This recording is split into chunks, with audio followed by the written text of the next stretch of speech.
प्रकाश sir, हमने जो स्थितियां देखी हैं जिस तरीके से, ठीक है, हम बात कर रहे हैं आज उपराष्ट्रपति की। अभी जो डॉक्टर संदीप बता रहे थे, जो कि सारा खेल जैसे महाराष्ट्र में हम देख ही रहे हैं पिछले कुछ समय से, मराठा वर्सेज ओबीसी का जो कहानी चल रही है, और जानबूझ करके सरकारें जो है इन ऐसे मुद्दों को हल नहीं करती हैं ताकि लोग इनमें उलझे रहें। लोग इनमें उलझे रहेंगे तो वो बेसिक बात नहीं करेंगे कि हमें भाई नौकरी कब मिलेगी, हमें जो इतना महंगा सामान खरीदना पड़ रहा है उससे कंट्रोल कैसे होगा। रूस से सस्ता तेल खरीद करके और अंबानी जी दूसरे देश को दे देते हैं, वो सस्ते तेल का लाभ हमें कब मिलेगा। एथेनॉल मिला करके आप पेट्रोल बिचवा रहे हैं, तेल बिचवा रहे हैं, लेकिन उसका फायदा केवल नितिन गडकरी के बेटे की कंपनी और नितिन गडकरी को मिलेगा, देश के लोगों को नहीं मिलेगा। ये जो सारे सवाल है ये ना पूछे जाएं, इसके लिए तमाम तरीके के हटकंडे अपनाए जाते हैं।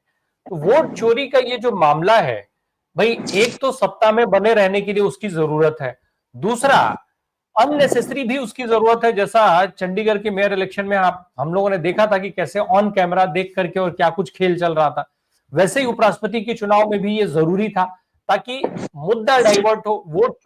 वोट चोर गद्दी छोड़ का जो नारा एक इस समय चिपकाया गया है सरकार के साथ, जो विपक्ष जिसका दावा करता है, उस नारे की धार को कुंद किया जा सके, कम किया जा सके। लेकिन क्या ऐसी छोटी घटनाओं से या ऐसी घटनाओं से, अगर इनको बड़ा भी माना जाए, बीजेपी के लिए बूस्टर डोज भी माना जाए, तो क्या इस तरीके की घटनाओं से ऐसे नारे, जो वोट चोरी का आरोप है या जो वोट चोर गद्दी छोड़ का नारा लग रहा है, वो नारे, उनका प्रभाव कम होगा क्या? देखिए राम भाई, एक तो मैं पहले वो आपने जो नितिन गडकरी के मुद्दे का ये किया है, मैं उसके बारे में आपको एक जानबूझ के बोलना चाहूंगा। हालांकि अ, वैसा वो आज का विषय नहीं है, लेकिन चूंकि आपने वो विषय छेड़ा है। देखिए ऐसा है कि अभी नितिन गडकरी का जो अचानक से एकदम आ गया सोशल मीडिया में, ऐसा है वैसा है। देखिए ये इथेनॉल बनाने वाली कम से कम 300 कंपनियां देश के अंदर है, कम से कम 3 सप्लाई करने वाली। और नितिन गडकरी के लड़के का उसके अंदर का जो शेयर है ना, वो है 0.6%। उतना सप्लाई है पूरे सप्लाई में उसका। वो ठीक है, अभी मंत्री के बेटे हैं तो उन्होंने कोई बिजनेस नहीं करना चाहिए ऐसा तो नहीं हो सकता है।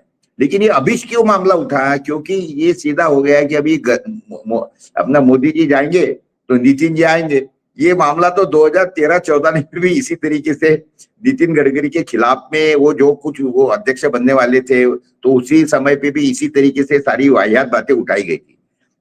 देखिए पॉलिटिक्स के अंदर कोई आदमी आज के जमाने में दूध का धुला है, ये ऐसा मैं बिल्कुल नहीं बोलूंगा। मुझे नितिन गडकरी का ना मैं पार्टी का हूं ना कोई ये है, उनका पक्ष लेने का भी कोई विषय है ही नहीं मेरे लिए। लेकिन चूंकि मामला निकला है करके मैं उसके बारे में बोल रहा हूँ।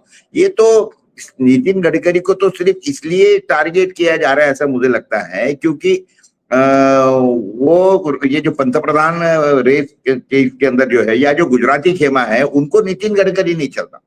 क्योंकि वो नितिन गडकरी ये कोई उनके हाथ की कठपुतली बनने वाला आदमी नहीं रहेगा ऐसा उनको लगता है। इनको तो कौन चाहिए, इनको जो इनके हाथ की कठपुतली बने हुआ आदमी रहेगा। फिर वो जैसे अमित शाह, तो अपने अमित भाई तो आपको मालूम है, उनको तो सारा मैनेजमेंट वाला गुरु है। और बाकी के जो लोग हैं वो तो जैसे राजनाथ सिंह है, या ऐसे ये इनको ये अपनी निर्मला सीतारामन है, इन लोगों को यस मैन चाहिए। और नितिन गडकरी यस मैन हो नहीं सकता करके वो नहीं बने, इसलिए वो इस समय पे उसको निकाला है। इसके ऊपर मुझे कोई ज्यादा ये लगता नहीं है, ये छोड़ो उसको। दूसरा विषय आपने निकाला कि मुद्दे उठाने के लिए या बचाने के लिए जिस तरीके से जरांगे का मुद्दा इन्होंने उठाया। देखिए हालांकि जरांगे जिस बात का जिक्र कर रहा है कि मुझे आरक्षण चाहिए हमारे मराठों को, वो कुणबी सर्टिफिकेट मांगता है। उसके लिए क्या बोलते कोल्हापुर गैजेट और वो हैदराबाद गैजेट वगैरह क्या क्या बातें करता है वो। अभी मूल रूप से बात कैसी है कि देखिए जरांगे को क्या चाहिए, उसको आरक्षण चाहिए, रिजर्वेशन चाहिए। तो रिजर्वेशन काय के लिए चाहिए, तो जाहिर है सरकारी नौकरी के लिए। अरे मेरे भैया सरकारी नौकरियां खत्म कर दिए, आरक्षण देखिए इनका तो आरएसएस वालों का बिल्कुल ये था कि आरक्षण को खत्म करो। अब आरक्षण तो खत्म होने से रहा, तो इन्होंने आरक्षण दूसरे तरीके से खत्म कर दिया। और दूसरा तरीका माने क्या है, वो दूसरा तरीका सिंपल ऐसा है कि इन्होंने सरकार की जो नौकरी है वो खत्म कर दी। जितने सरकारी उपक्रम थे वो सारे के सारे बेच दिए अडानी को। बेच भी देते तो मैं एक बार समझ ही सकता था, लेकिन इन्होंने अपने भाई साहब अडानी साहब को ये दहेज में दे दिए और फोकट में दे दिए। इतनी बड़ी बड़ी बातें कर दिए, यानी इतनी airport without any competitive bid एक ही आदमी को देना। तो इस तरीके से उसको दे दिए। और ये होने के बाद में कई देश की सरकारी कंपनियां हैं, अभी तो LIC वगैरह का भी चल रहा है, इसके भाई ये IOC है, जितने सरकारी उपक्रम है जब अडानी को देके प्राइवेटाइजेशन कर दिया। रेलवे में भी कई हद तक के अभी प्राइवेटाइजेशन हो चुका है। हमारे महाराष्ट्र की तो सारी स्कूलें बंद करवा दी है इन्होंने। देश के अंदर के भी, उत्तर प्रदेश की भी कई स्कूलें बंद हो रही है। कहने का मतलब सरकारी नौकरियां जब खत्म हो गई है तो आरक्षण लेके करेंगे क्या? हम तो मराठी में हमारे कहते हैं ओसाड गांवची पाटील की, यानी भूतिया गांव का मुखिया बन के क्या फायदा है? ये भूतिया गांव का मुखिया बनने की बातें कर रहा है जरांगे। तो ये सिर्फ क्या है, ये राजनीति की चाल है। क्योंकि लोगों का, हमारे महाराष्ट्र के अंदर सबसे ज्यादा आज के घड़ी में राम भाई दुखी आदमी कौन है, कौन सा वर्ग है? तो किसान है, मर गया है। विदर्भ के 11 डिस्ट्रिक्ट के अंदर रोज 15 किसान सुसाइड कर रहे हैं। लेकिन और किसानों की हालत बड़ी बुरी है, भयंकर बुरी है। और हमारे विदर्भ की नहीं है, पूरे महाराष्ट्र के, पूरे देश के किसानों की हालत खराब है। इतनी बात समझ लो। मैं कुछ सिर्फ महाराष्ट्र की बात करने के लिए बैठा नहीं हूं यहाँ पे, और आप भी नहीं बैठे हो। पूरे देश के किसानों की सबसे दुखी आदमी किसान है। तो लेकिन वो किसान ने आना नहीं चाहिए करके इन्होंने क्या किया कि ये आरक्षण, ये मराठा कौन है? सारे मराठा 100% मराठे जो है किसान है।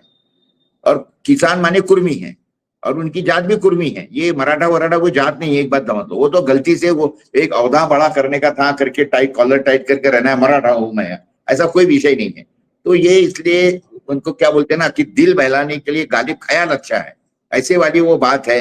तो उसके ऊपर कोई विषय नहीं था, लेकिन उसके पीछे लगा दिया। लगाने वाला आदमी कौन है? ये सारा जरांगे की कोई औकात नहीं है, मैं आपको बताता हूँ। जरांगे के पीछे की जो मेन ताकत है वो है हमारे महाराष्ट्र का उप मुख्यमंत्री एकनाथ शिंदे।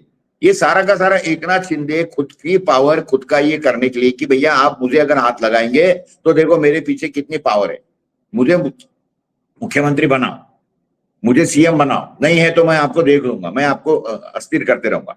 क्या हालत कर दी थी आपने देखा ना। एक जरांगे ने इतने लोग बुला, और जरांगे देखिए सारों को गाड़ियां भेजी गई थी, सबको गाड़ियां दी गई थी, करोड़ों रुपए खर्चा हो गए, सारी बंदोबस्त, बिस्लेरी के बहाने से लेके तो सारी व्यवस्था हो गई।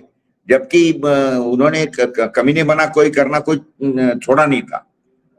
वहां की दुकानें बंद कर दी, खाने पीने की चीजें बंद कर दी, पानी नहीं मिलने दिया, टॉयलेट से सारे बंद करवा दिए। लेकिन बावजूद भी बाहर से उसको सारा का सारा सप्लाई हो रहा था। तो उसके भरोसे पे तो ये सब वहां बैठे थे, 4-5 दिन बैठे रहे, इतने लाखों लोग।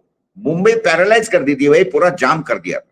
तो ये होने के पीछे का कारण बस एक ही था कि इनके पीछे कोई एक आदमी है, उसका नाम है एकनाथ शिंदे। एक बात पहले समझ लो।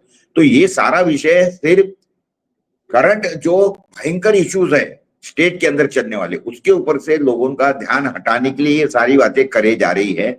और देश में भी उसी तरीके से अलग अलग पहियों में, अलग अलग तबके में वही इशू है। इनको मालूम है देश के अंदर अभी पेट्रोल तो छिड़का पड़ा है सभी जगह पे, एकदम वोलाटाइल सिचुएशन पूरे देश में है। अभी तो सिर्फ माचिस की तिल्ली लगाने की जरूरत है तो एकदम ये हो जाएगा। वो होना नहीं चाहिए करके फिर लोगों का ध्यान दूसरी तरफ कैसा भटकाना है, इसमें ये सारे लोग माहिर है भाई साहब।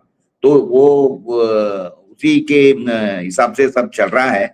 और अभी देश के अंदर की जो जिसकी बाकी चीजें, हमारे जो मूल रूप से हमारे प्रफुल्ल भाई साहब बात कर रहे थे, मेरे संदीप भाई साहब बात कर रहे थे, तो वो जो बातें बता रहे थे वही मूल रूप से हमारे देश के मुद्दे हैं और बिल्कुल सही तरीके से हमारा डिस्कशन चल रहा है।